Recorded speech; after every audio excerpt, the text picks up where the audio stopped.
Bem-vindos a mais uma aula do canal. Então, hoje, pessoal, nós vamos falar nesta aula sobre astronomia, tá? Então, nessa aula de hoje é mais no sentido de divulgação e divulgação do que é astronomia e despertar a curiosidade e o interesse dos estudantes, né, por essa ciência que é uma das mais antigas, né? E, consequentemente, relacionar ela a alguns pontos, né, com a física e um pouco da matemática, tá certo? Então hoje, pessoal, nós vamos falar sobre aspectos bastante gerais, né, de astronomia, né? Eu vou dar uma breve introdução. Eu gostaria que você ficasse comigo até o final, porque eu vou discutir muitos pontos interessantes, né, ao longo, né, da evolução dessa ciência, né? E bem, eu me chamo João Paulo, né, sou professor do Instituto Federal do Pará, campus Belém, e vamos falar de astronomia, tá?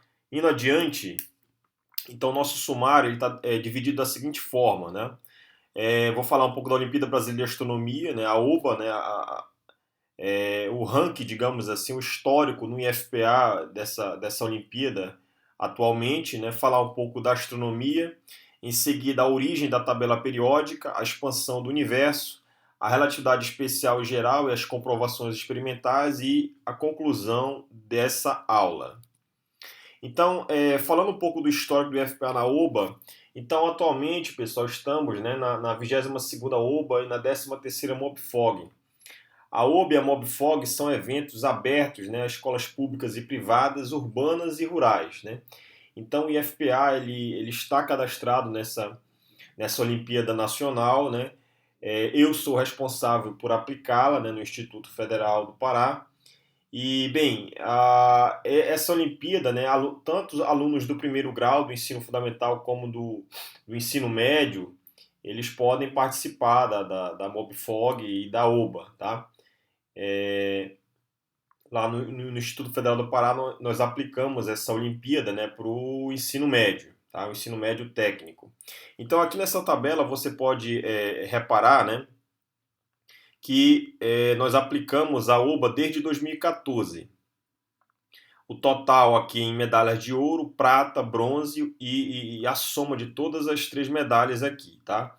Aqui está na última coluna o número de alunos por porcentagem, né? O número de alunos que fizeram a OBA, né? E a porcentagem relacionada dessa quantidade, a porcentagem relacionada aos que conseguiram alguma medalha, né? Então, em 2014 tivemos 6 medalhas, né, um total de participantes de 10 alunos. Né? Em 2015, 16 alunos participaram, um somente ganhou medalha, então uma porcentagem de alcance de medalhista de 16%. E em 2016, por problemas oriundos da instituição, nós não conseguimos aplicar a OBA no IFPA. Né? 2017, 4 medalhas, 2018, 4 e 2019, 5 medalhas. Tá? Um ganho de 25% do total de alunos que participaram, 25% deles conseguiram conquistar algum tipo de medalha, de ouro, prata ou bronze. Tá? Então, vale destacar aqui que esse percentual de alunos, bem, o IFPL tem bastante aluno do ensino integrado, só que esse tipo de nós divulgamos a Olimpíada na escola, né? Apresentamos seminários, palestras, etc., oficinas e tudo mais, e dessa forma a gente tenta resgatar, convencer os alunos a participarem, né, do Centro de Astronomia, do Senastro, que é o Senastro, né?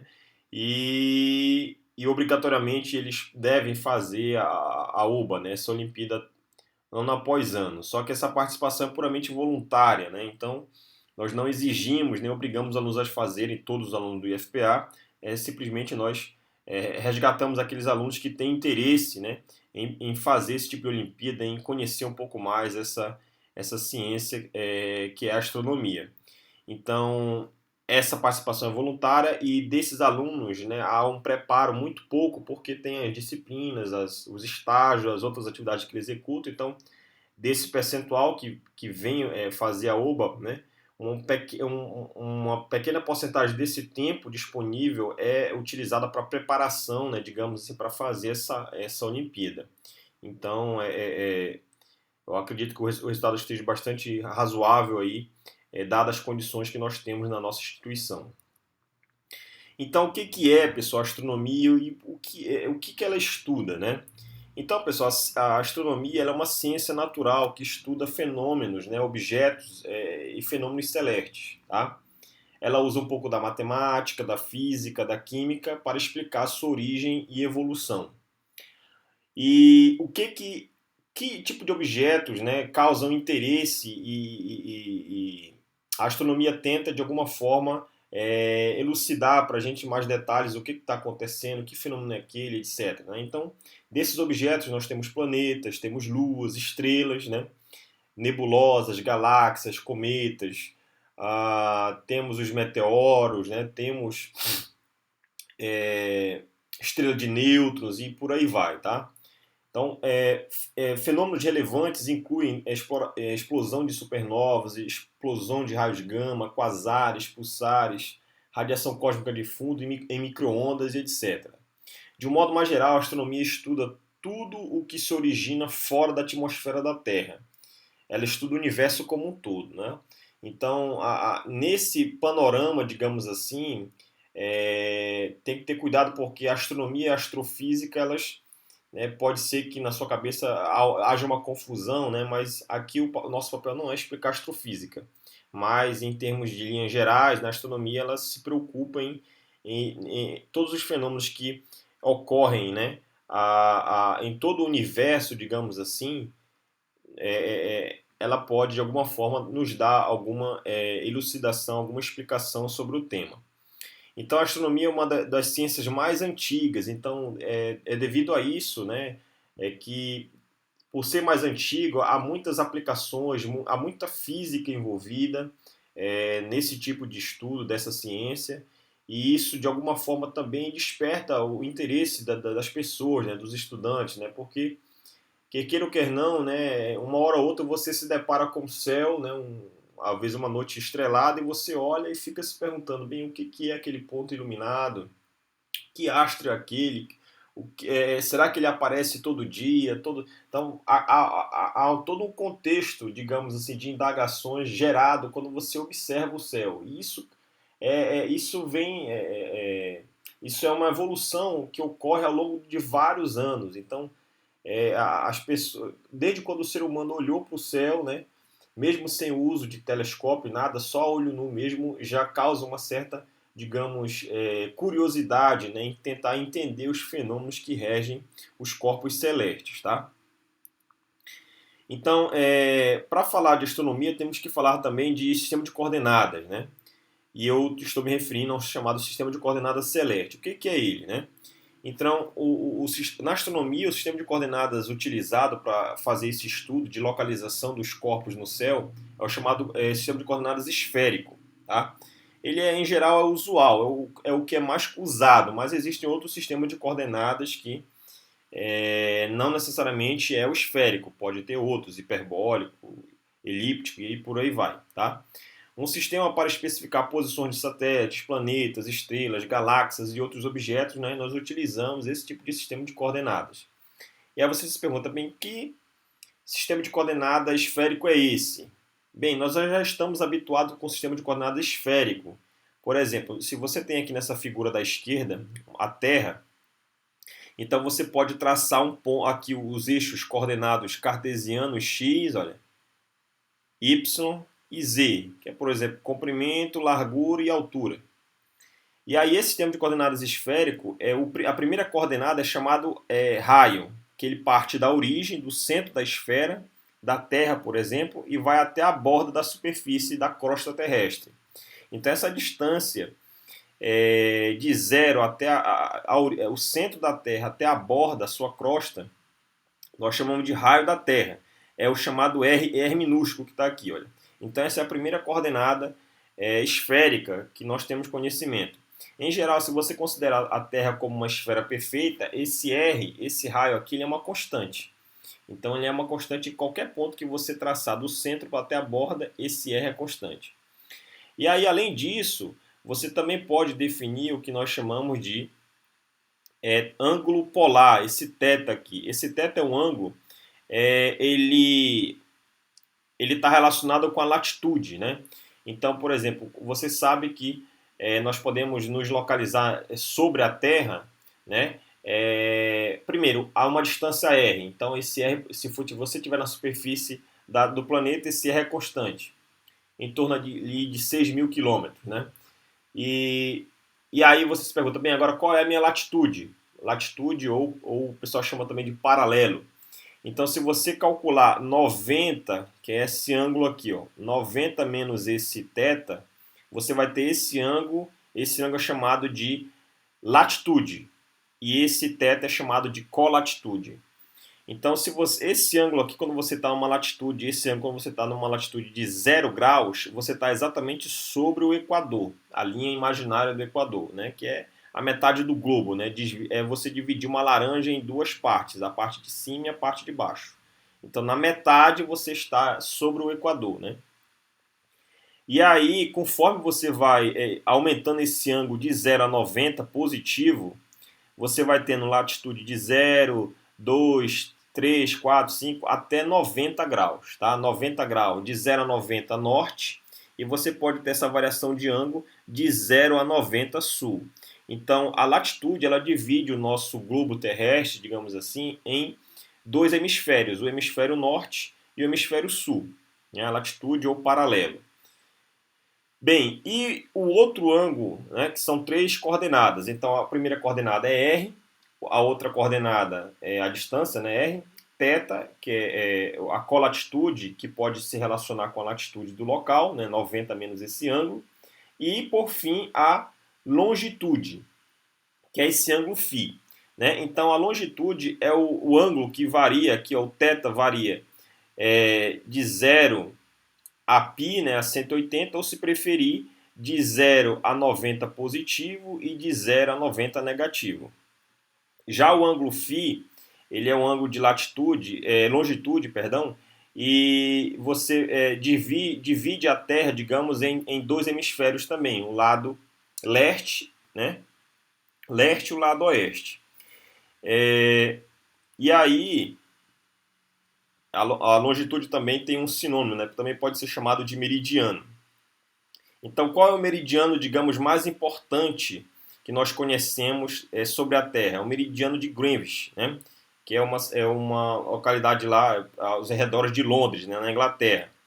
Tem um observatório real, etc. Né? Então, essa linha aqui, digamos, se ela for o meridiano de Greenwich, você contabiliza ela como sendo um marco zero, o ângulo zero, e você varia ela de 0 a 180 leste e de 0 a 180 oeste. Tá? Então, o meridiano mais importante que nós temos de conhecimento, né, na Terra é o meridiano de Greenwich, né, ou longitude, e as latitudes mais importantes que nós conhecemos sobre a Terra é a latitude do Equador, paralelo do Equador, o trópico o trópico de Câncer e o trópico de Capricórnio, tá? Então, pois bem, então aqui são essas coordenadas R, θ e φ que são chamadas de coordenadas polares. Então, nós já somos habituados bastante com esse tipo de coordenada. Então, é esse tipo de coordenada que você mapeia o céu. Então, olhando agora a figura da direita, como é que você mapeia o céu? Digamos que você tem uma estrela no céu e você está aqui, você é o observador, digamos que você está na origem do sistema de coordenadas esférico. Então, essa distância da onde você está observando até a estrela é chamada de R.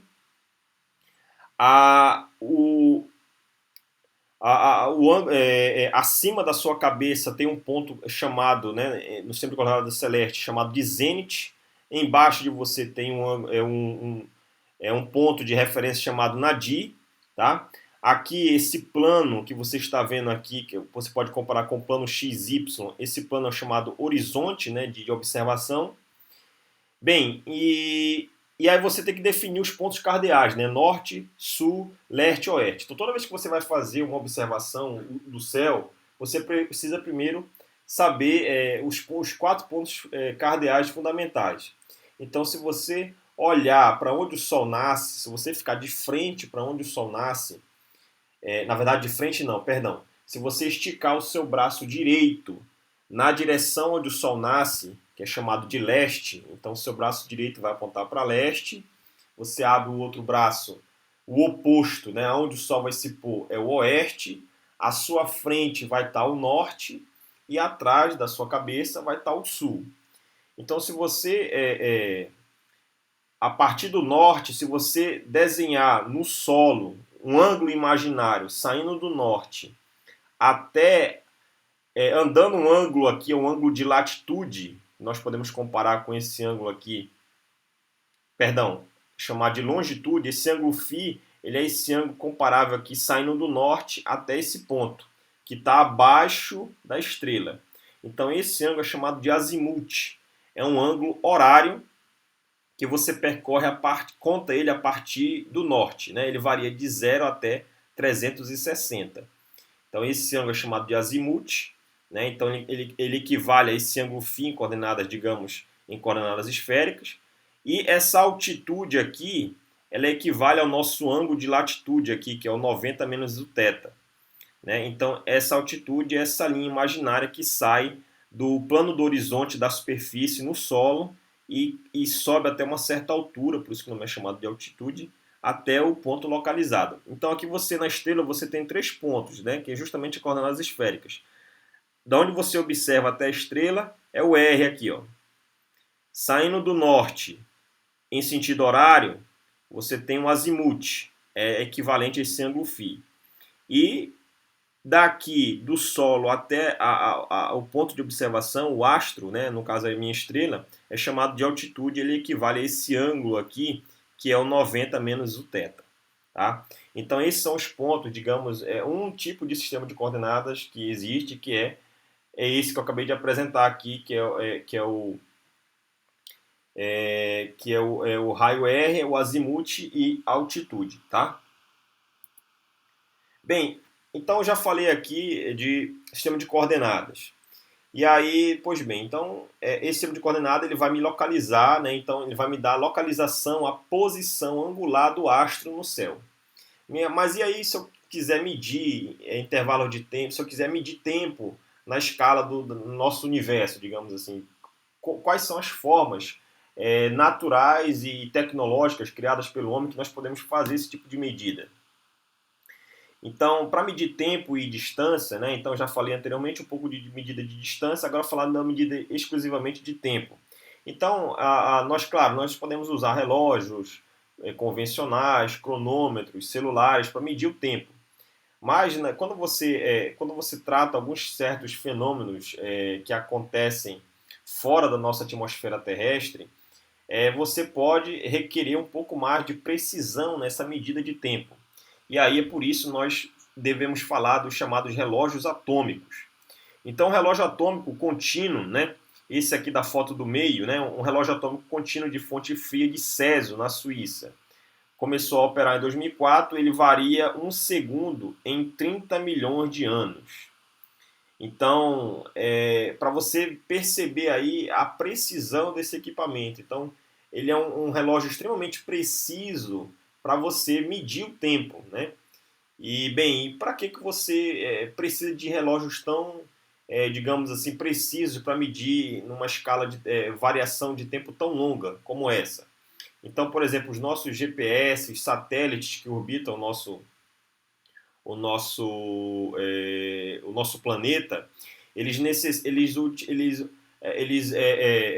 eles se comportam através de uma consequência da relatividade especial, que é a dilatação temporal.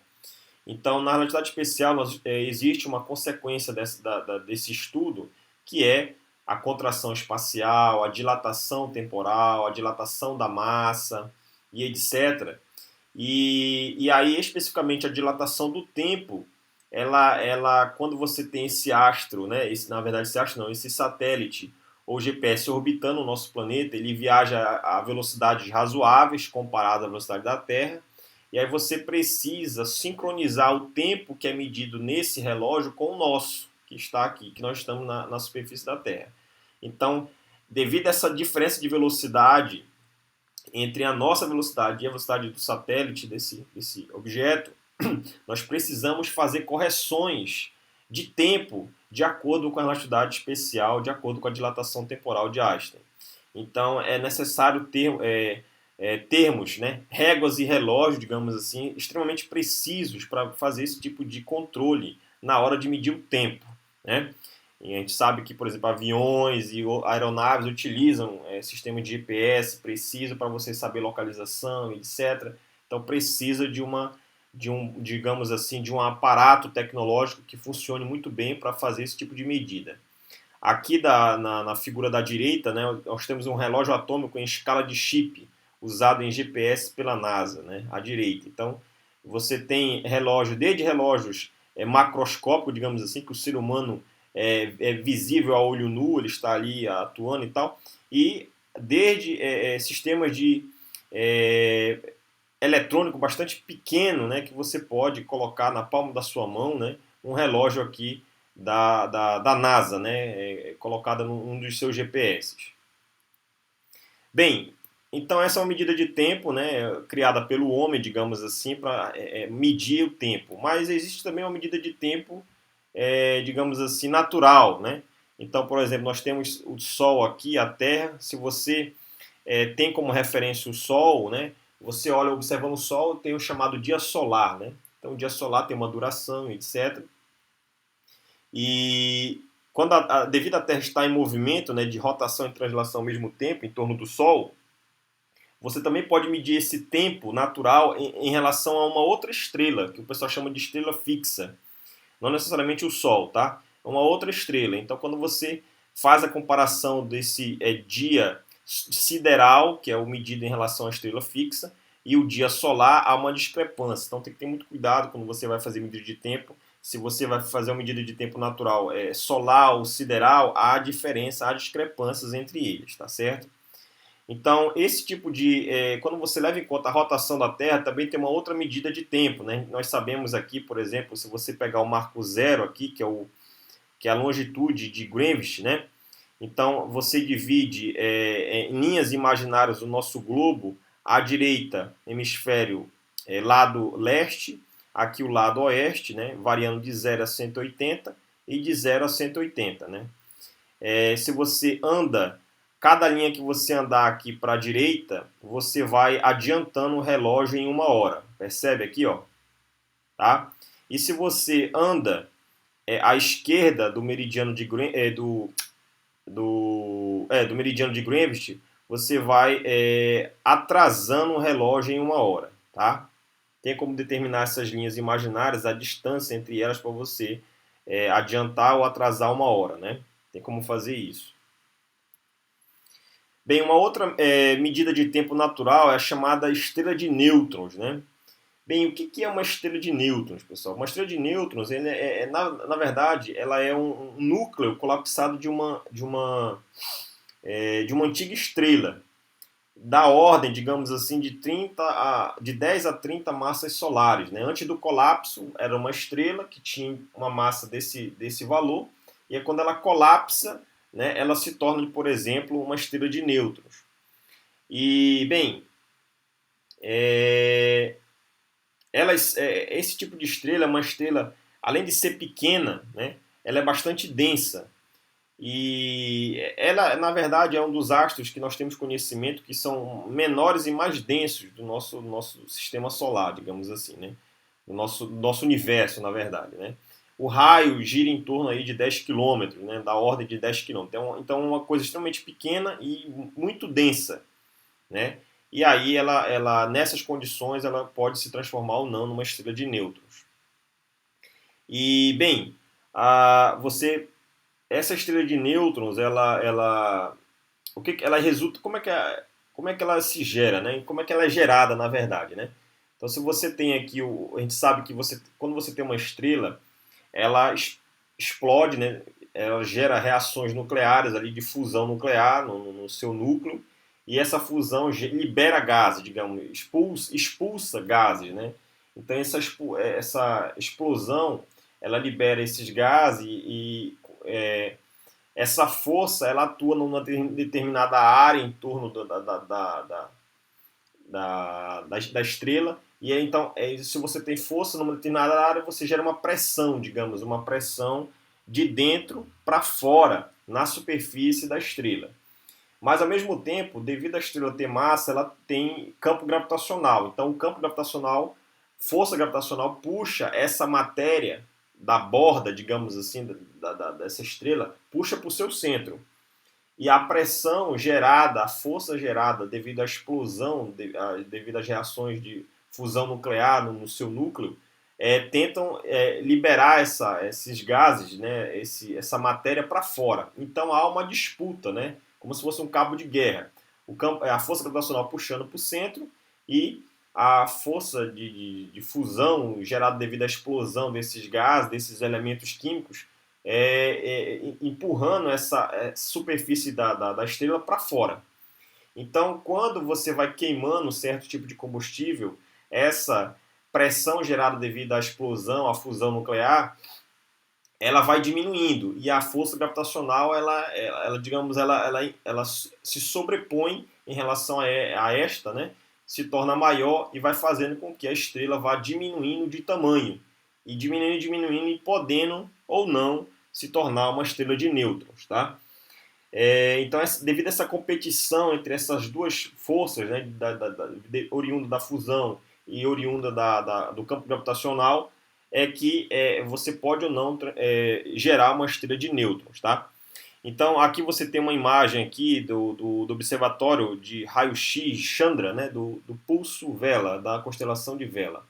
Então, aqui uma visão heurística e uma imagem real aqui à esquerda e à direita, tá?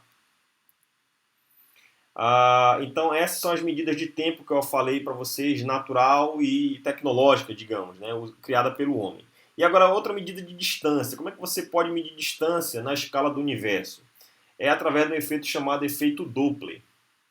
O que é o efeito Doppler, né?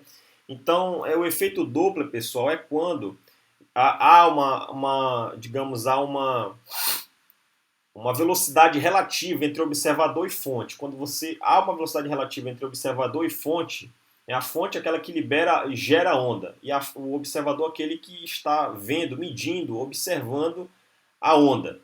Então, quando há uma velocidade relativa entre esses dois referenciais, você pode ter o que nós chamamos de efeito Doppler. E aí, que é uma mudança na frequência da onda, tá? Existe efeito Doppler para a luz, que é uma onda eletromagnética, e existe efeito Doppler para o som, que é uma onda mecânica. Então, existe efeito Doppler para as ondas em geral. Agora, a abordagem, a matemática utilizada é um pouco diferente, tá? Então, por exemplo, aqui nós podemos ver aqui nessa imagem da esquerda o que seria, digamos, ludicamente um efeito Doppler. Então, se você, claro, é só uma charge aqui, como é que seria uma visão heurística, lúdica do que é o efeito Doppler. Então, tu tem um observador e tu tem um carro em movimento aqui, ó. Então, há um movimento relativo entre fonte, que é o carro, e o observador, que é a pessoa. Então, quando o carro está se aproximando do observador, você enxerga a cor do carro azul. Olha só que interessante. Quando o carro passa pelo observador e já está se afastando, então aqui na primeira situação do quadrinho, ele se aproxima, qual é a cor que o observador está vendo o carro? Azul. Depois que o carro passa, ele está se afastando do observador. Aí, qual é a cor que ele vai ver? Você poderia dizer, é azul. Não, não é azul, é vermelho. Então está aqui a mudança na cor do carro. Se ele se aproxima, é azul. Se ele se afasta, é vermelho. Então tá aí uma ideia bastante interessante, lúdica, do que é o efeito Doppler. O efeito Doppler ele é a mudança na cor, a mudança na frequência, né, da fonte. Né? A fonte está vindo ali, na verdade, da onda. Né? A fonte é inalterada. Vem a onda, né, a onda de luz, a onda que para você enxergar uma cor, ela emite uma frequência. Né? E aí você está enxergando azul em aproximação, em afastamento você enxerga vermelho. Então isso na astronomia nós chamamos de blue shift e red shift, né? É um termo em inglês que significa deslocamento por vermelho e deslocamento por azul, né? Azul ou violeta.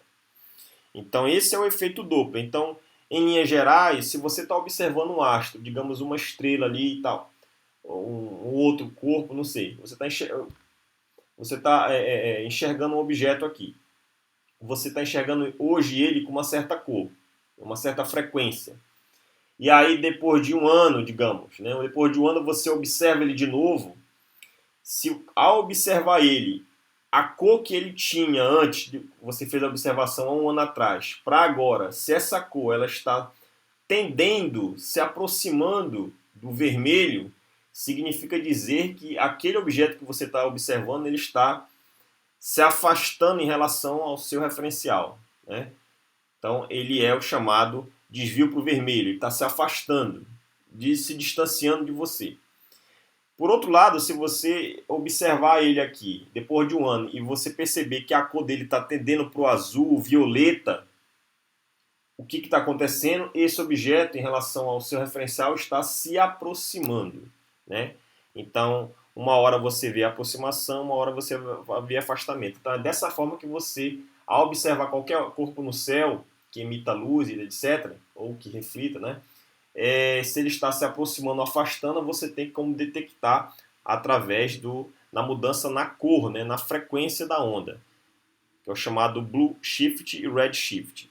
Então tá aqui uma outra simulação bastante interessante. Se você tem uma partícula viajando a uma certa velocidade de 89% da velocidade da luz, a frente, né, ela vai enxergar, digamos, ela vai emitir esse tipo de onda e conforme então a aproximação, né, digamos que o observador esteja aqui, a aproximação você vai ver violeta ou azul e esses pontos mais distantes, quando ele vai, como ele está andando para frente, você vai ver pontos em vermelho, em amarelo e etc. Tá?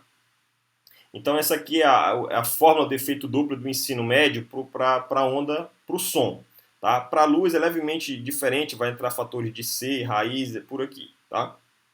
F é a frequência da onda, é C sobre lambda, né? C é a velocidade da luz, que é a variação de espaço sobre tempo. Essa variação de C, de acordo com Einstein, né? C é constante, né? De acordo com as experiências de Maxwell Morley, esse C independe ele é uma constante independente do referencial que você adote.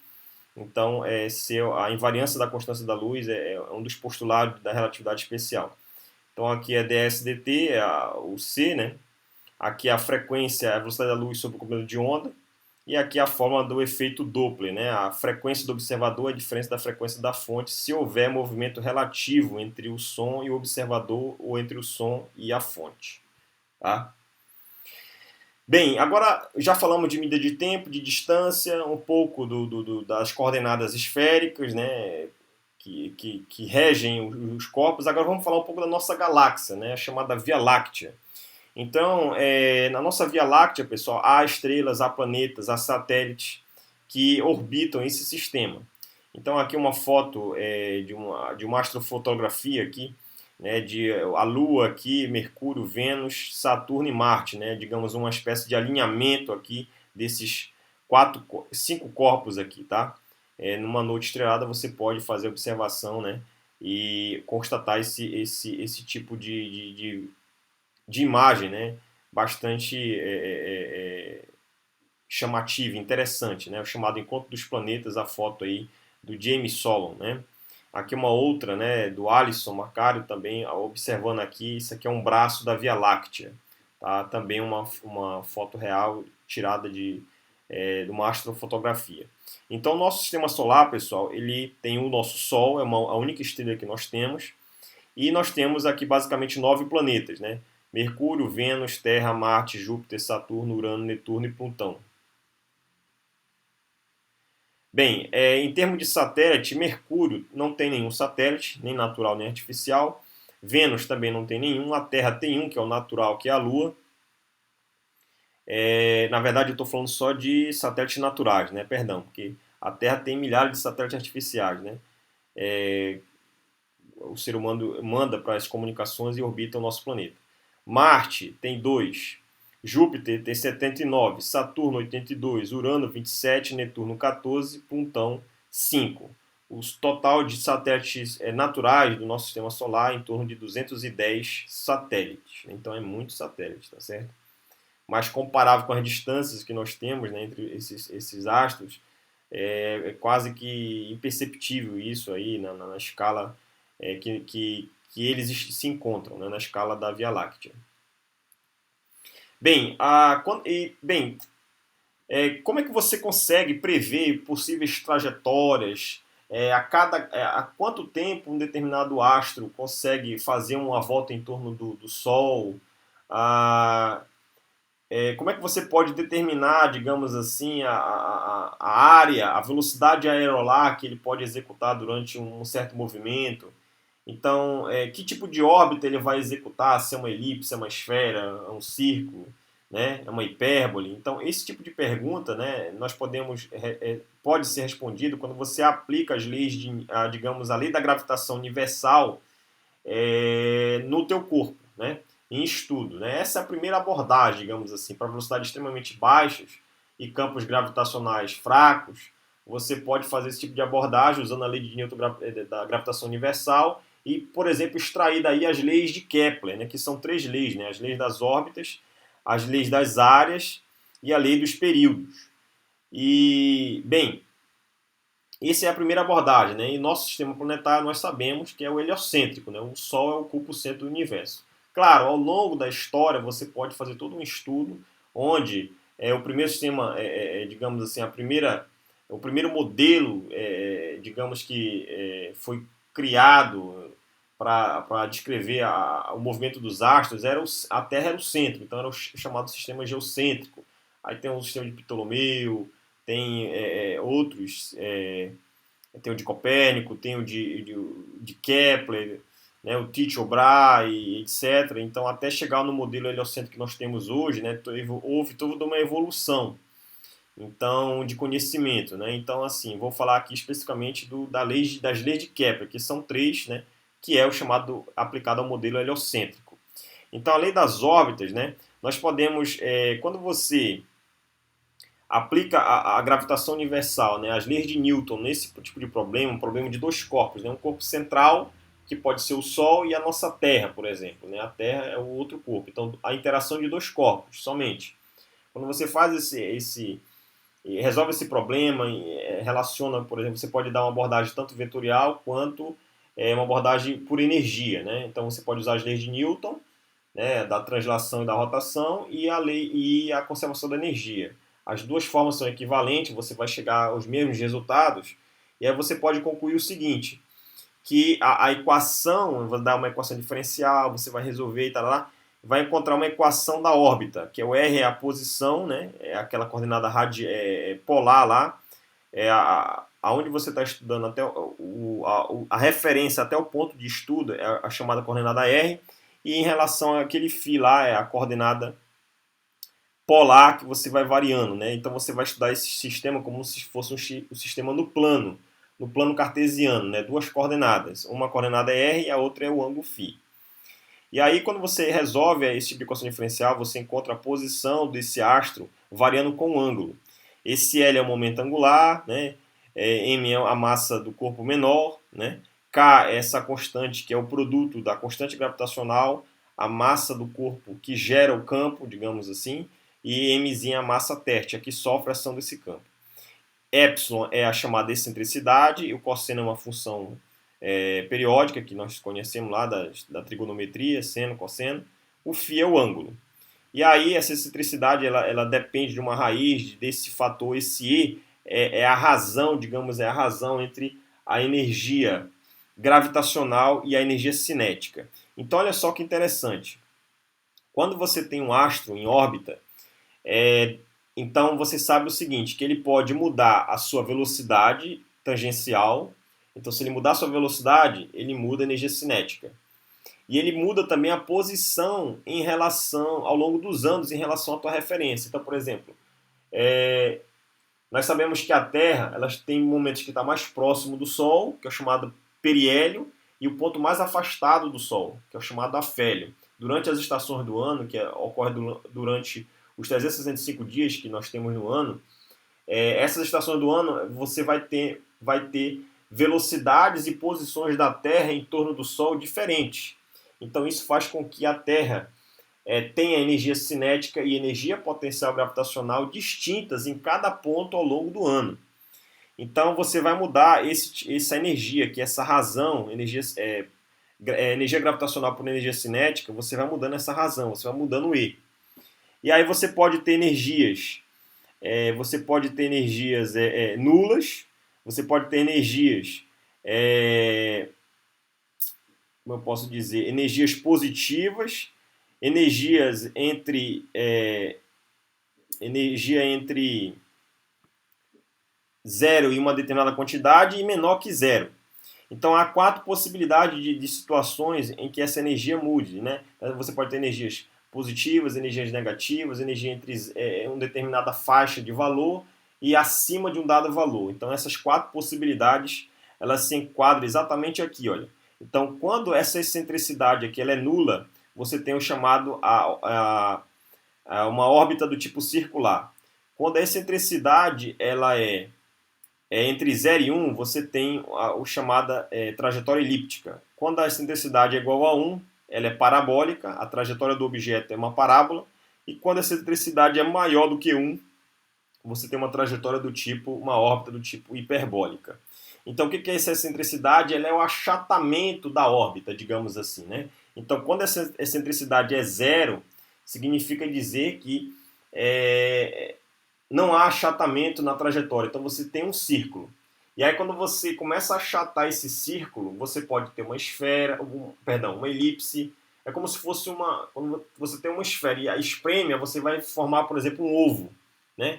Então essa forma de ovoide, aí aquela curva pode ser uma elipse, pode ser uma hipérbole, pode ser uma parábola. Então tudo isso está relacionado com a excentricidade e a excentricidade se relaciona com a energia relativa entre a energia gravitacional e a energia cinética do astro em órbita, tá? Do corpo em órbita.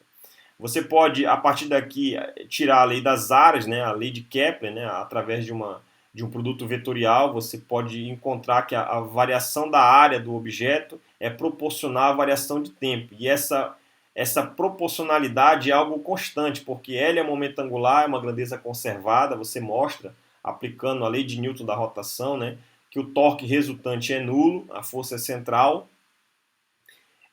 Então, L é como constante, 2 é constante e M é constante. Então, você tem uma relação de proporcionalidade. A variação de área é proporcional ao tempo, né? Não há mudança, porque esse termo aqui é uma constante. E você também pode obter, a partir da definição da frequência, que é 2π sobre ômega, né? Frequência angular, você pode mostrar que o período, né?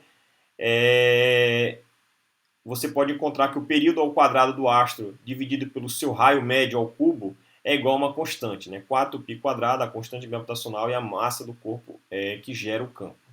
Tudo isso você pode extrair através da relação da força gravitacional, da força universal newtoniana, dada por uma força vetorial do tipo menos, né, atrativa, esse produto das massas dividido pelo quadrado da distância, apontando na direção que une essas massas, né, esse R chapéu, menos R chapéu.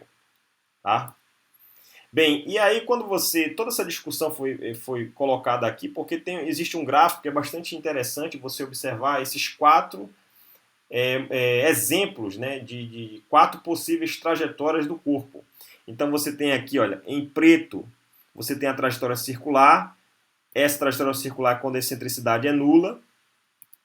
Quando a excentricidade está entre 0 e 1, você tem a trajetória em vermelho. Tá? Quando essa excentricidade é igual a 1, ela é a parábola, que é o azul. E quando é maior que 1, é o verde, que é a hipérbole. Então, aqui no centro está o corpo de massa M maiúsculo, e aqui, em torno de cada curva dessa, você tem um astro que você está estudando, a Terra, a Lua, outro planeta que você esteja estudando, está executando algum tipo de trajetória. Então, veja que em cada ponto, como eu havia falado aqui, quando você pega um dado ponto do espaço, e aqui é o centro, esse R vai mudando. Olha, aqui é um R, é uma distância, aqui é outro, ele fica mudando, aumentando, depois vai diminuindo até o ponto mais próximo. Aqui é o periélio e aqui o ponto mais afastado é o afélio. Então você tem uma mudança do R com o ângulo. Esse R é a posição, o φ é o ângulo. O φ é o ângulo, que ângulo? É esse ângulo que fica mudando aqui. Olha. Uma hora ele é π sobre 4, quando ele está aqui ele é π sobre 2, Quando ele está aqui, ele é 3π sobre 4. Quando ele está aqui, é π. E quando ele está aqui, olha, nesse ponto, em vermelho, tá? Que eu estou olhando. 5π sobre 4. Quando ele está bem aqui, 3π sobre 2 e assim por diante. Vale para todas as outras curvas. Então, dependendo do ponto que você esteja, você tem um raio diferente. Então, tem uma energia potencial gravitacional diferente. E tem uma energia, uma velocidade distinta também, né? Que é a velocidade, a energia cinética. Então, essa razão muda com o passar do tempo, em cada ponto da trajetória. Então, isso faz com que esse E mude, logo a excentricidade muda e você pode ter cada caso relacionado aí com a sua variação de energia. E aí, para exemplificar mais ainda esse tipo de gráfico, esse gráfico que eu fiz no Maple, né, para esse problema, você pode usar aqui a simulação da Universidade do Colorado, do FET, tá? Tecnologia do Ensino de Física. Então, vou colocar aqui uma simulação criada por eles. Bem aqui, né? Meu sistema solar. Então, perceba aqui, você tem um Sol, aqui você tem um astro, e eu vou iniciar aqui a possível trajetória, né? Olha aí. Perceba que o Sol não fica parado, então, na verdade, ele fica em movimento porque você tem que relacionar esse tipo de movimento com o centro de massa, né? O centro de massa desses dois objetos. Mas aqui o Sol não é estático. Então esse ponto aqui é chamado de periélio, o ponto mais afastado do objeto aqui em rosa é o afélio. Perceba que a distância vai mudando e a velocidade também pode mudar. Tá? Aqui o tempo está passando, aqui é o corpo, o corpo rosa, tá? Corpo amarelo. Tá aqui as coordenadas, a massa, né? A massa do amarelo é 20 vezes maior que a massa do corpo em rosa, tá? E, bem, a posição x, y, z e a relação de massa entre eles, tá? Então, aqui é o tipo de trajetória que você tem, né? Vou parar, restabelecer, perceba que ele tem uma velocidade aqui, olha. Se você mudar a velocidade, apontar para outra direção aqui, ó, você vai mudar a energia cinética. Então, ainda agora era uma órbita elíptica. E agora? Ela também é uma elipse, só uma elipse que mudou um pouco, né? Pode parar, restabelecer. Você pode aumentar a velocidade aqui, ó. Olha, essa trajetória já não é mais elíptica. Então isso tudo mudou porque eu mudei a velocidade. A velocidade é um vetor, tem modo, direção e sentido. Eu mudei, aí o tipo de trajetória não é mais uma elipse, já mudou. Então perceba que a energia está afetando esse sistema, energia cinética e potencial também, tá? Bem, vamos escolher aqui um outro tipo de trajetória. Vamos pegar aqui três corpos, né? Então, por exemplo, Sol, Terra e Lua. Então, esse caso eu não estudei, mas aqui, digamos, Sol, Terra e Lua. Qual é a trajetória da Lua com referencial no Sol? Você pode ver aí, olha. É uma cicloide. Então, essa curva em rosa aqui da Terra é uma elipse. A curva em azul aqui, ó, esse azul clarinho aqui, é a trajetória da Lua em torno da Terra, né, vista do Sol. Então, esse tipo de trajetória é chamada de cicloide. Se você tem agora Sol, planeta e cometa, olha a trajetória como é. É uma elipse, só que ela vai tendo uma precessão. Olha,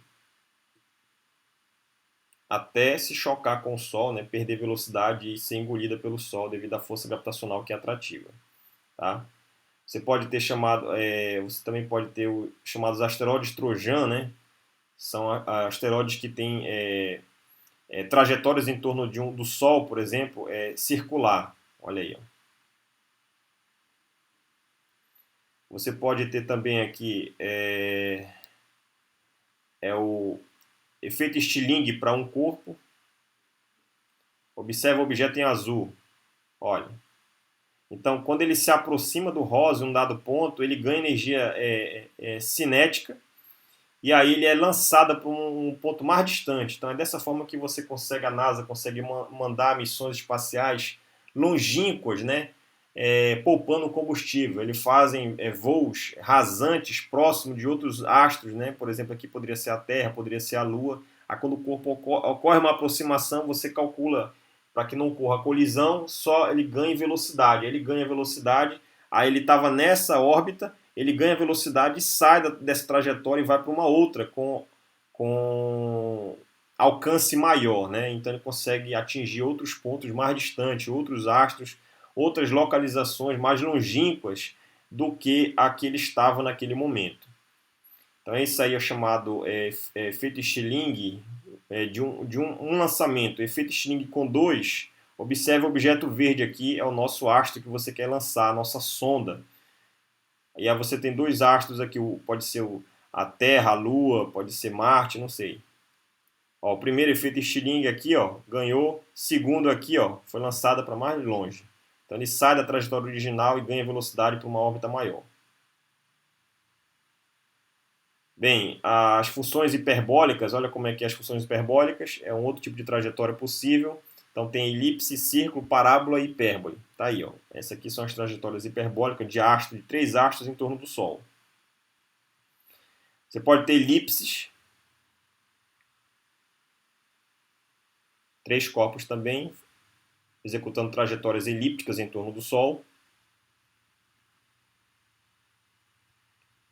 E além dessas outras trajetórias, se você considera uma quantidade maior de corpos, outras massas e outras situações envolvidas, você pode ter movimentos mais complicados, que não necessariamente serão elipse, círculo, parábola e hipérbole. Tá? Pode ter esse tipo de trajetória aí, por exemplo, um duplo binário, né? Você tem 2 estrelas binárias aí orbitando uma na outra, uma em relação à outra, o seu centro de massa, né? Ok? Bem, voltando para a apresentação, né? Então aqui as possíveis trajetórias de corpos em torno de um dado corpo massivo. Tá? Então agora eu vou falar sobre a origem da tabela periódica. Então, quando você fala de tabela periódica, você pode esperar qual é a origem da tabela periódica. Então eu posso lhe dizer que é a morte de uma estrela, né? Então veja só, fusão nuclear e espectroscopia. Então esse tipo de processo, quando ocorre a morte de uma estrela e a transformação de elementos de uma criação de elementos químicos, né? Na tabela periódica, nós chamamos isso de nucleossíntese estelar, né? Ou morte de uma estrela. Então, no Big Bang, com alta densidade de temperatura, a fusão nuclear, nesses primeiros instantes, produziu os elementos mais leves, né? Então, é o hélio, são os elementos com o menor número atômico, né? É o hélio, é o lítio, o berílio, o boro. Estrelas grandiosas fundem hidrogênio e hélio em carbono, né? E transformam o carbono em magnésio, sódio, neônio. Então, você pega esses elementos e começa a fundir eles, né? Porque a estrela trabalha com fusão nuclear, então ela vai unindo elementos químicos.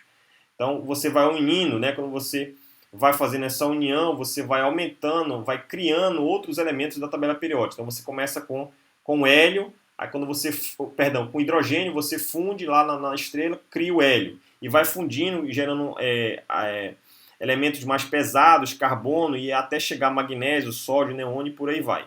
Estrela de alta massa, ou seja, com altos campos gravitacionais, etc., morre explodindo em supernovas, liberando elementos do oxigênio ao silício e selênio no espaço ao redor. Né? Isso aí já na morte de uma estrela. Então, lembra que o núcleo vai colapsando, né? A pressão gerada pela explosão da fusão vai diminuindo e tal, de intensidade, e ele colapsa. Quando ele colapsa, ele gera uma onda digamos, de explosão que ele libera esses elementos no espaço. Tá? Estrelas menores e de pouca massa, estrela do tamanho do nosso próprio Sol, fundem hidrogênio e hélio em seus núcleos. Esse hélio então se funde em carbono. Quando uma estrela pequena morre, ela deixa para trás uma estrela chamada anã branca. Então as anãs brancas sintetizam outros elementos quando se fundem e explodem. Então nós temos, pessoal, estrelas chamadas anãs brancas, temos outras estrelas que gigante vermelha, gigante azul, etc. Essas estrelas elas têm massas milhões de vezes maior que o Sol, né, algumas centenas de vezes maior. Então, dependendo da sua massa inicial, né, quantas massas solares ela tem, ela vai gerar um tipo de elemento químico quando na sua morte ou outro. Né? Depende muito da quantidade de massa que ela tem ali antes de ocorrer a explosão. Tá? Uma anã branca explodindo pode enviar cálcio ou ferro para o espaço ao seu redor. Estrela de nêutrons, que a gente já falou agora, chamados, que ela é um relógio natural, né? Então, ela é um relógio natural porque ela emite pulsos, né? Constantes ao longo dos anos, né? Para o espaço, né? Esses jatos, esses pulsos, né? Atingem grandes distâncias, nós podemos observar como se fossem pontos brilhantes, né? O pessoal chama de pulsar, etc. Se fundem, podem criar ródio ou xenômio, né? Que são elementos bem mais pesados. Como assim, como os humanos, né, as estrelas vivem e morrem em diferentes escalas de tempo, né? Então cada estrela aí vai morrer em um determinado tempo, vai durar o seu combustível nuclear até um certo ponto. E como diferentes elementos são produzidos à medida que uma estrela passa por sua vida e morte. A composição dos elementos do universo também muda com o tempo. Então, com o passar dos anos, o universo vai mudando os seus elementos químicos porque as estrelas vão morrendo. E cada um vai morrendo no seu tempo, né? A anã branca morre num determinado período, a estrela de nêutrons em outro, a gigante vermelha, etc. Então, cada um vai morrendo no seu período e vai liberando elementos químicos distintos no espaço, no universo. Então, é dessa forma que você consegue, digamos, explicar a origem da tabela periódica, a origem dos elementos químicos que nós conhecemos hoje, né? Boa parte deles. Então, eu poderia dizer assim que nós somos, né? Como uma frase do Carl Sagan, né? Nós somos formados de poeira das estrelas, né? Poeira porque ela já morreu. Então, aquele pó, aquela poeira que são os átomos, né? Os elementos químicos primordiais da vida que estão ali, formaram a vida, o nosso corpo, nossa estrutura, né? O nosso corpo como um todo, né? O nosso sistema. Tá, agora eu vou falar um pouco sobre a lei de Hubble. Então, a lei de Hubble, pessoal, ela é uma lei da década de 30 que explica um pouco sobre a expansão do universo, né? Então, objetos observados no espaço profundo, né, o espaço extragaláctico, tem um desvio para o vermelho, né? Então, quando você observa astros muito distantes, o que é o desvio para o vermelho? O redshift é aqueles objetos que estão se afastando de nós. Então, você explicaria, digamos assim, que o universo está em expansão, né? Em velocidade medida pelo deslocamento Doppler de várias galáxias que afastaram-se da Terra e aproximadamente proporcional à sua distância da Terra em relação a elas. Então, quando a Hubble observou essas estrelas muito distantes, esses pontos, né, muito distantes no céu, o que ele observou é que esses pontos, né, eles iam se afastando, né, e que eram as galáxias, né, esses pontos eram as galáxias que ele estava observando. Então, as galáxias estavam se afastando em relação à referencial dele, que era a Terra, e ele concluiu que o universo estava expandindo e usou isso através ao observar a coloração das estrelas, elas estavam tendendo para o vermelho, né? Então, ou seja, o redshift o afastamento desses corpos em relação à Terra. Então, quando você vê o gráfico aqui da velocidade em função do redshift, né, a distância de expansão, de deslocamento dessas galáxias em relação à Terra, você tem diferentes comportamentos dependendo da análise que você for fazer, né? Se você vai fazer, por exemplo, uma análise linear, tipo lei de Hubble, você observa esse tipo de comportamento do gráfico. Se você quer fazer em relação à relatividade geral, é essa curva aqui em laranja. A relatividade especial é a curva em verde. Então, dependendo da abordagem, você vai ter uma lei adequada ou não àquele problema, tá? Aqui na relatividade geral você vê que teve uma expansão, mas agora ele começa a desacelerar. Olha. Aqui na linear é só expansão. Então, cada lei física tem o seu regime de validade, tem o seu regime de aplicação, a durabilidade, né, até certo ponto, quando ela vale, etc. Então, tem que olhar isso com calma aqui de acordo com essas leis aqui físicas, tá?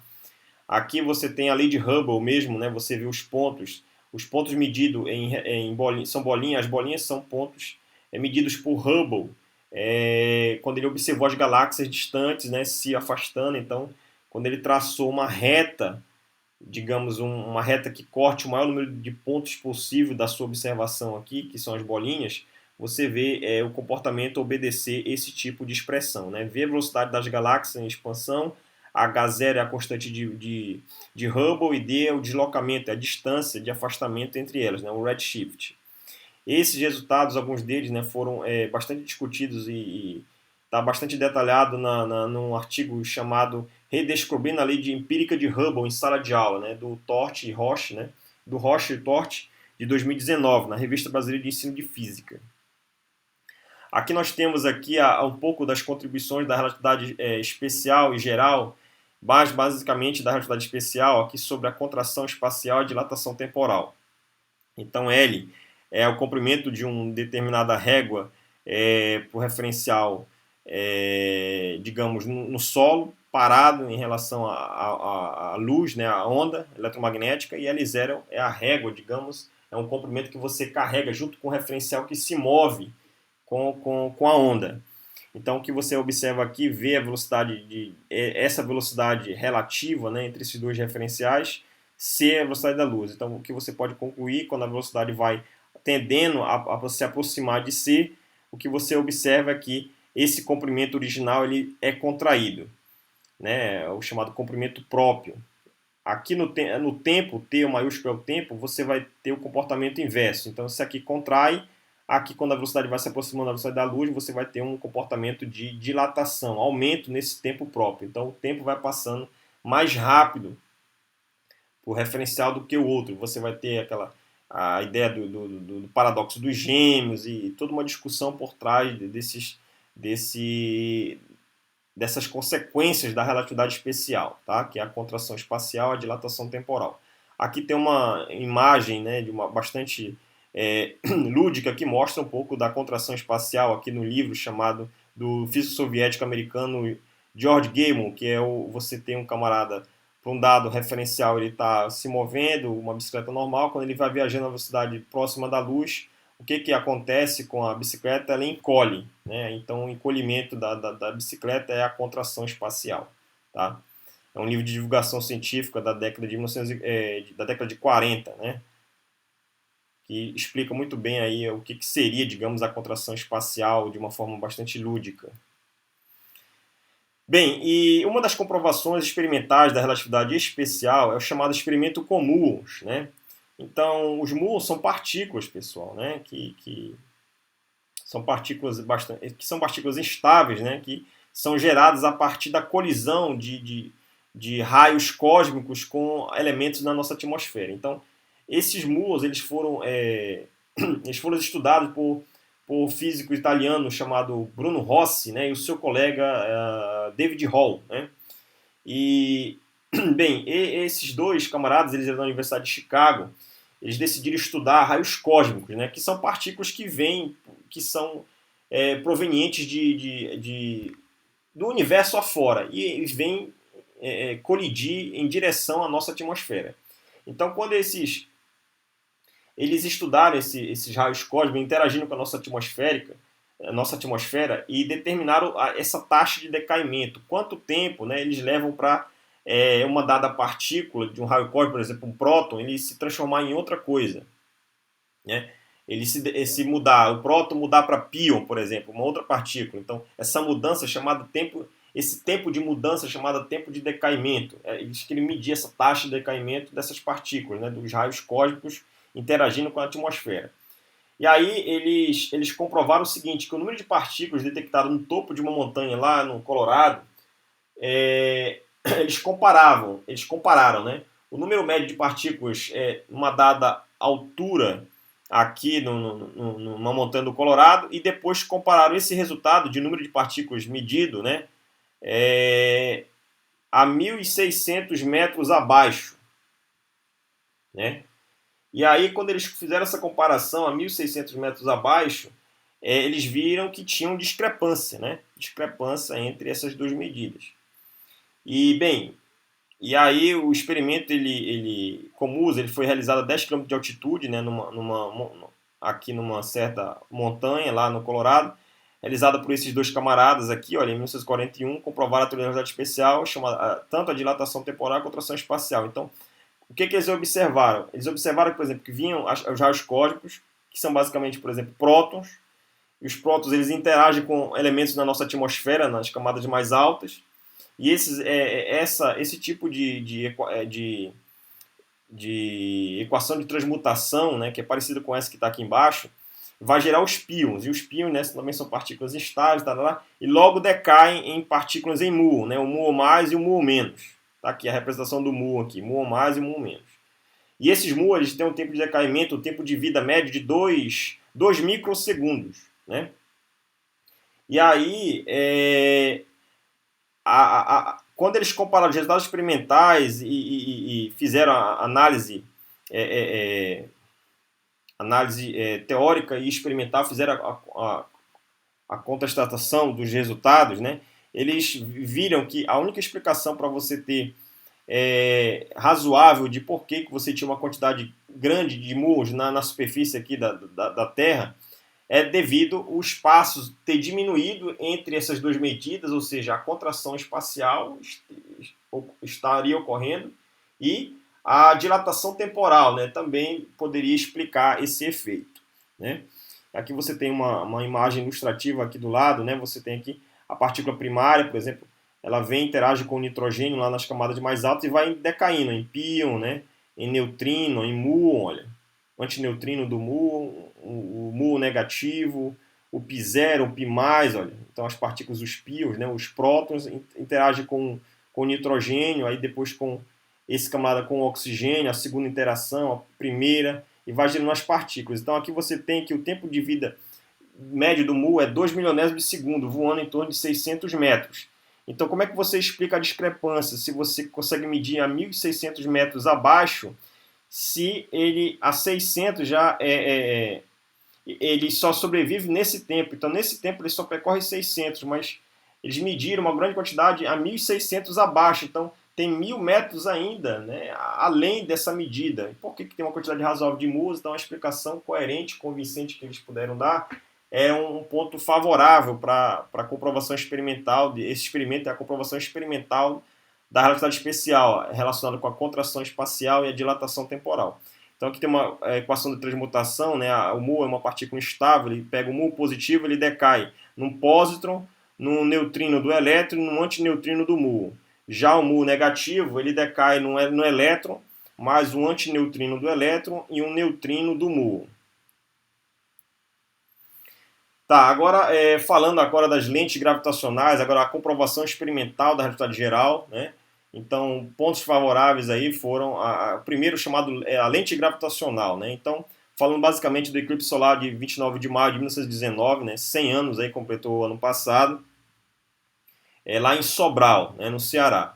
Então, digamos que você, o observador, está aqui e o nosso Sol, por exemplo, esteja aqui. Então, o Sol, devido ter uma massa razoável, ele deforma o nosso espaço-tempo. O espaço-tempo é o azul. Então, o corpo que está... Nós não conseguiríamos enxergar um objeto que está atrás do nosso Sol. Uma estrela, por exemplo, né? Um corpo celeste aqui. Você não conseguiria enxergar ele porque o Sol estaria na frente.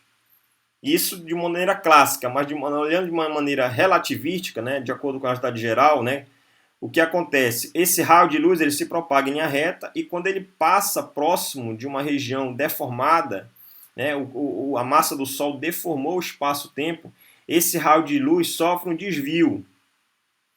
Então, lá a gente aprende na ótica que quando você tem um raio de luz, uma das características do raio de luz, se ele não interage com nada e tal, é ele se propagar em linha reta. Está aqui. Mas lá na ótica usual, quando o raio de luz sofre um desvio, como é que você provoca esse desvio no raio de luz? É usando uma lente. Então é por isso que é chamado esse fenômeno é chamado de lente gravitacional. Então a luz vem aqui em linha reta, quando passa próximo de uma região deformada do espaço-tempo devido ao campo gravitacional, a massa desse corpo massivo aqui da estrela sofre um desvio como uma lente e chega no nosso observador. Então você vai ter dois tipos de imagem. A imagem real, que é essa aqui, e quando esse raio de luz chega no observador, que está aqui nesse ponto, ele vai enxergar um ponto aparente, um objeto, uma imagem aparente. Então tem a imagem real e a imagem aparente do mesmo objeto deste observador. Então esse desvio aqui entre a imagem aparente e a imagem real, esse ângulo de medida foi feito, né, em Sobral em 1919, né, pelo grupo do Eddington, né, e esse desvio foi medido e ele foi de acordo com o previsto pela relatividade geral, né, de 1919, aí, dando credibilidade à relatividade geral aí de Einstein. Tá? Então a lente gravitacional, a gravitação newtoniana previa, né, um desvio de 0,88 segundo de arco. Esse ângulo aqui era previsto pela relatividade, pela gravitação newtoniana, só que o que era medido não batia com esse resultado, é quase o dobro desse valor.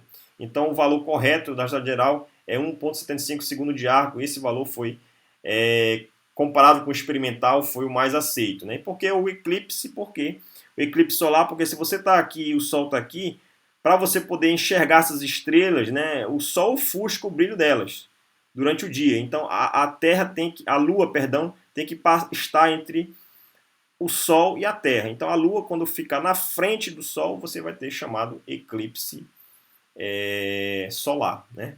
E aí você ofusca o brilho do Sol e você consegue observar estrelas tão brilhantes quanto, né, no céu. E aí esse ângulo de desvio é chamado de lente gravitacional. Esse fenômeno foi medido lá, o Eddington conseguiu medir, o grupo do Eddington conseguiu medir em 1919, tá? Um outro ponto favorável para a comprovação experimental da relatividade geral é o chamado precessão do periélio de Mercúrio.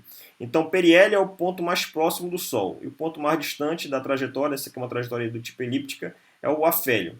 Então, se você pega esse ponto, percebe que esse ponto vai mudando ao longo dos anos, conforme o astro vai orbitando em torno do Sol. Então, todos os astros, basicamente, eles têm precessão em torno do Sol, né? Por exemplo, nossos planetas, a Terra, Marte, Júpiter e tal, tem precessão em torno do Sol. Só o que tem maior discrepância, o que pode ser, digamos, mais fácil, entre aspas, né? A sua medição é o Mercúrio, que é o mais próximo do Sol. Então, é por isso que esse fenômeno é chamado de precessão do periélio de Mercúrio. E o ponto é que se encontra mais próximo do Sol, o periélio avança cerca de 5.700 segundos de arco por século. Então, a cada um século, você tem uma mudança desse ponto aqui, uma variação de ângulo de 5.700 segundos de arco. E isso, com essas condições, restava ainda uma discrepância de 43 segundos de arco por século. E esse valor foi comprovado teoricamente pelo resultado da relatividade geral, tá? De Einstein. Então, duas comprovações magníficas que foram pontos favoráveis para que a relatividade geral fosse uma teoria sólida e concisa com os fenômenos da natureza, tá? Bem, agora falando da outra detecção, a detecção experimental das ondas gravitacionais, né, pelo chamado interferômetro a laser, né, o LIGO, né. Essa sigla LIGO, né, em inglês significa Observatório de Ondas Gravitacionais por Interferometria Laser. Então é basicamente um experimento de Maxwell-Morley, só que mais moderno, né. O experimento de Maxwell-Morley tem dois braços, digamos, dois braços de feixes de laser, né, perpendiculares, e você vai tentar medir ali uma possível interferência, né, entre esses raios, né, quando eles se refletirem nos espelhos e voltarem, e você vai ter ou não uma franja de interferência. Então a onda gravitacional, pessoal, ela viaja com C, ela é a mesma velocidade da luz, né? Então essa onda gravitacional, ela de acordo com a detecção do LIGO, né, ela foi oriunda de dois buracos negros no dia 14 de setembro de 2015, né? É o de Hanford, né, em Washington, e de Livingston, em Louisiana. Então, são dois pontos, o LIGO são duas sedes de funcionamento, né, uma em Washington e uma em Livingston, e eles disseram o seguinte, que a colisão desses dois buracos negros, um de massa 29 massas solares, outro de 36, quando eles colidiram, eles geraram uma massa aí de 65 massas solares, só que o que foi observado foi somente 62, e para onde foram as outras três? Foram energias liberadas devido à onda, à propagação da onda gravitacional para o espaço. E essa onda, quando ela passa, pessoal, imagina como uma onda da água passa por um ponto, ela estica e encolhe. Uma onda passa em determinado lugar, num determinado ponto da água que você está observando, ela vai esticar e encolher aquele espaço, aquela região. Então, a mesma coisa acontece com a onda gravitacional. Quando a onda passa, ela estica e contrai esses braços do interferômetro, né, do LIGO. E essa contração espacial, se há uma contração espacial, há uma medida de tempo também relacionada a essa contração. Essa medida de tempo acaba afetando a outra medida que é perpendicular a ela, e você pode gerar interferência aí, que são esses dados, esses picos. Esses picos são gráficos gerados por esse interferômetro aí, tá? Então eu posso mostrar aqui uma visão heurística criada pelo grupo lá do Caltech, né? Digamos assim, dessa colisão, né? Como poderia ter sido, né? Como é que ela foi, digamos, criada, gerada e como gerou a onda, né? Então observe aí a colisão de dois buracos negros, de acordo com o LIGO, né? Fizer uma simulação aí dessa colisão gerando as ondas gravitacionais. Perceba.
Em vermelho a onda gravitacional. Tá? Então a massa também é energia, então a energia não pode ser destruída. Então esses três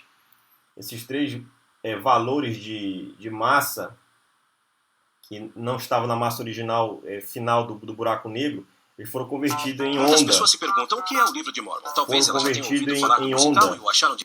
Então, essa onda viaja com C, tá? É a onda gravitacional. Tá? Considerações finais. Então, a abordagem da astronomia, pessoal, fascina e atrai imediatamente a atenção dos estudantes. Há muita aplicação de conceitos físicos e matemáticos na abordagem da astronomia. É uma das ciências mais antigas que temos conhecimento. Devemos pensar o universo como um laboratório da natureza, onde podemos aplicar o método científico e extrair conclusões relevantes, aplicações interessantes. Né? Muitas das técnicas de aplicação que nós já fazemos hoje no dia a dia, muitas delas são oriundas da astronomia e às vezes nós não sabemos. As referências bibliográficas, a primeira aí, o livro, né, é muito bom, de astronomia e astrofísica do Kepler, né, e da Maria de Fátima, da editora Livraria da Física. Aqui o canal do YouTube, esse é o vídeo do pessoal do Caltech, aí, do LIGO. Aqui a boa parte das ideias vieram aqui de uma Científica América, né, Einstein, uma olhada à relatividade, né, Científica América Gênios da Ciência, edição número C de 2007. Alguns pontos da gravitação peguei aqui no Moisés no Sensweig, volume 1, tá? E a simulação do FET, do meu sistema solar e do My Solar System, né, que explicou ali a questão do problema de Kepler, as órbitas, etc. Os agradecimentos. Eu gostaria de agradecer ao IFPA Campus Belém, aos estudantes na qual é direcionada essa aula. Dúvidas e perguntas, deixe nos comentários, inscreva-se no meu canal. Aí uma caricatura do Albert Einstein, né, equação de campo de Einstein, né, aqui é o G-mini, igual a proporcional ao tensor energia-momento, né? Esse T-mini aqui é o tensor energia-momento, esse tensor de segunda ordem G-mini aqui é o tensor de segunda ordem de Hit, o escalar de curvatura, a métrica, a constante cosmológica de Einstein, G a constante gravitacional, C a velocidade da luz, π a constante. Tem uma frase bastante interessante do Einstein que diz o seguinte: temos o destino que merecemos, o nosso destino está de acordo com os nossos próprios méritos, tá? Então, uma frase de Albert Einstein, um físico teórico alemão que fez contribuições relevantes, né? E mais especificamente nessa videoaula aqui foi sobre a relatividade especial e a relatividade geral. Espero que todos tenham gostado, né? Até mais e bons estudos!